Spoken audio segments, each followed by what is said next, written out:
guys, welcome to Ate Kosof Vlog. So guys, kakagaling lang namin sa car show kagabi. Puyat na puyat pa kami. Pero kailangan ko lang i-vlog tong Starya na to dahil kukunin yan ng client. Itong client to ay sa province pa na nagpagawa sa atin ng wheelchair lift.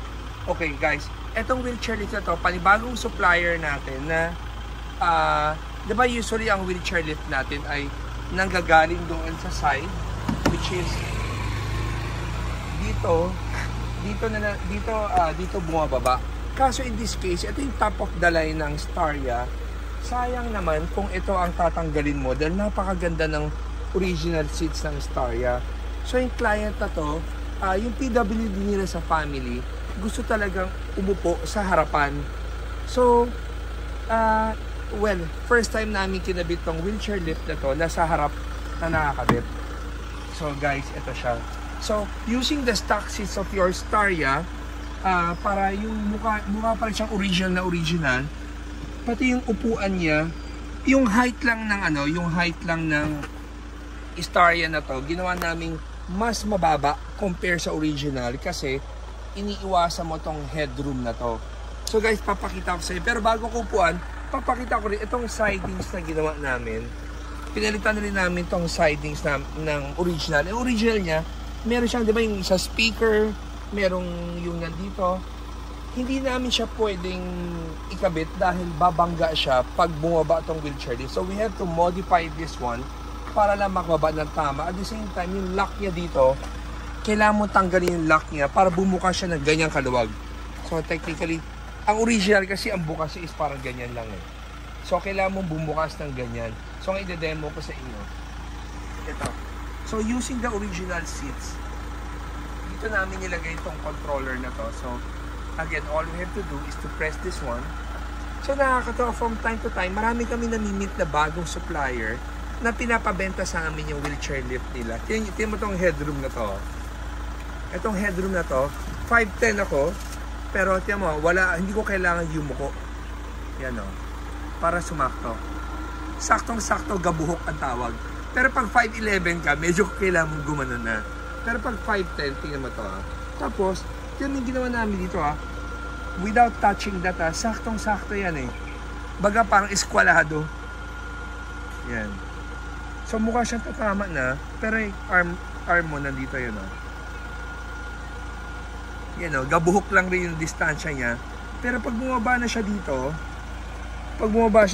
yan o. Maluwag na. Kasi yung original niya, meron siyang lagay na mga gamit, compartment. Pag hindi mo tinanggal yung compartment, hindi mo siya magagamit dahil babangga naman siya dito. So guys, tiyan mo, yung pagkababa ng wheelchair lift niya, napakababa. So kahit na 5-footer ka lang, kaya mong umupo. So itong upo na to, kahit bata, kayang umupo. So ito yung tuhod ko. Mas mababa pa sa tuhod ko yung upuan niya. So perfect to sa mga isang buong pamilya na syempre, kunyari sila naman ng PWD sa family, dito upo sa harapan. And then, hindi natin sinira yung upuan ng original dahil napakaganda. Pero, sa case naman ng mga lower end ng Starya, yun yung mga 2.3 million na Starya, yung may double and single seater, perfect naman yung wheelchair lift na galing dito sa gilid. So guys, pakikita ko naman yung pag-angat niya. Pag-angat niya, pipindutin mo lang rin itong button na to. Ito, tiyan mo to, halos saktong-sakto. Medyo kailangan mo ganunin ng konti eh. Yan, oh. Para lang, hindi siya tumama. Ito na yung pinaka pwede namin gawin dahil hindi namin pwedeng sirain to. Dahil ang pangit, kapag ilang mong buong flat yung pinaka yung pinaka sidings niya, hindi na maganda tingnan. So we retain yung panghila, pangbukas, at saka sa power window, wala kaming ginalaw. Na-sacrifice lang namin yung compartment at saka yung speaker. So, guys, ito yun, gumagalaw yung upuan. Para yung movement mo, babalik ka ng ganyan. Okay guys, marami nagtatanong na how much. Kada supplier kasi namin, hindi kami lagi nagbabanggit ng price sa post namin. Kasi syempre, pag nagbanggit kami ng price, tapos yung supplier namin, due to their logistic and something, nagpalit ng price, ayaw rin namin maipit. So ngayon guys, isi-share ko lang as of today. Today is April 8, 2024. As of now, merong 15 units na dumating ngayon. Kakarating lang. So, yung 15, before nung Mia's car show namin, kinabit to. So, natapos yung Mia's, which is Saturday lang natapos yung mga boys namin magkabit. So, ngayon ko lang siya nakita. Pero andyan na yung kukuha. Kaya, kahit hindi kami nakahanda, binideo na namin para lang ma-share namin sa inyo. Tapos, tingnan mo yung legroom. Ang luwag, oh. Okay, syempre magtatanong paano yung atras abante niya. Tingnan mo yung atras abante niya. Meron siyang button dito na abante. So, kung gusto mo umabante, ito siya. So, papakita ko kayo, sa ganyang abante, abante talaga. Naalala ko kasi Kong Abante. Hi, Kong! So, yun, o. Tignan mo, sagad na sagad, o. So, yung kanina pinakita ko sa inyo, yan naman yung sagad na atras. So, ito yung forward-backward. So, yung original na forward-backward ng Staria na to, hindi na namin ginamit. So, itong forward-backward na to, sa wheelchair lift na to, ito yung recline niya. So, yung recline niya, pakunti-kunti lang. Diba? Pero using the original seat. So, guys, I hope sa mga viewers natin, ito yung pinakaunang kinabit natin na wheelchair lift na pwede sa harap. Yung dating isang supplier namin, kinakabit namin sa Innova, yung ganito niya, pero ang upuan na ginagamit namin ay hindi original seats. Etong supplier na to, magagamit mo yung original seats ng kotse mo. So, meron kaming sinisira na bracket sa ilalim para maikabit to. Ngayon, yung bracket sa sinira namin, tinatago rin namin sa client para next time kung gusto mong ibalik yung original, maibabalik pa rin namin. So, binibigyan namin, nakapack yan, naka-seal yan, na pag binuksan nyo yung seal, tapos may nakulang na pyesa pagbalik, ibig sabihin nagalaw. So, etong price na to ay 570,000 as of April 8. So guys, ito na tao, parang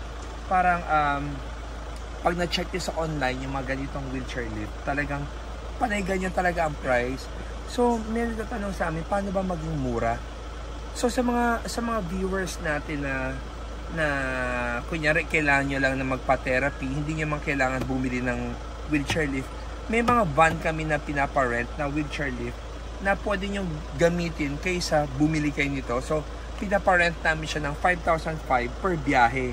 Pero pag merong waiting time, kunyari, pumunta ka ng therapy, kailangan mo ng 4 hours pa na intay. So, nagcha-charge kami extra 1,500. So, magiging 7,000 siya ang punta balik sa charge ng lift namin. Whereas, pag sa ibang, kasi pag ambulance ang ni-rent mo, ang ambulance kasi, ang comment ng iba mas mahal, 10,000 papunta, 10,000 pabalik. So, ginawa namin mas affordable dahil yung van namin, hindi naman siya ambulance, talagang wheelchair lift service para sa mga taong nangangailangan. So, contact number kung gusto nyo mag-rent ng wheelchair lift namin. So, guys, ito pinapanood nyo. Ito yung preview namin and Staria na wheel lift na pwede nyo i-rent. So, tingnan nyo ng details. Ang number is 09, I forgot.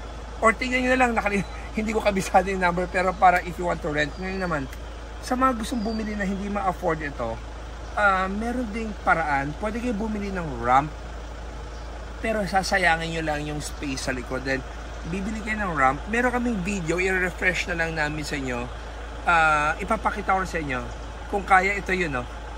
Ito yung pinapakita ko na meron siyang ramp, tapos ginamit namin yung winch ng mga 4x4, nilagay sa harapan ng driver, para yan ang support kapag inaangat mo yung member of the family mo doon sa paakit ng ramp, hindi mahihirapan. Affordable yun dahil ang winch, yung mga winch, I think it's about plus minus 20,000 lang yun. Tapos yung ramp, mabibili nyo ng mga, I think 20 or 30,000. So, at total of 50,000, may solusyon na rin kayo kung hindi nyo kayang mabiling ganitong wheelchair lift. So guys, I hope meron kayo natutunan at nagustuhan nyo itong video namin about wheelchair lift. So, first time namin kinabit itong lift na to. And then, meron pa pala akong gustong i-share sa inyo na itong ginamit naming plastic na to, syempre tinanggal na namin yung sa Staria. Yung tinanggal na namin original Staria, ginawa namin itong vacuum form na plastic para lang hindi mo makita yung bakal-bakal sa gilid. So pag binili nyo itong wheelchair lift na to, kung nagpa-install kayo, talagang lahat ng modification namin, itong gilid, yung sidings, pati yung lagayan ng controller na to, which is nandito siya, kasama siya sa package natin. So guys, thank you for watching. Again, ang buhay natin ay lahat tayo temporary lang sa mundo na to. So do your best. Always ask yourself, if you see Christ face to face, ano ba gusto mo sabihin sa Kanya? At ano ba nagawa mo sa mundo niya? So isa little ano lang, baga para paalala lang. So the answer is yours. And guys, every day is a blessing. Always remember, Jesus loves you, and God bless.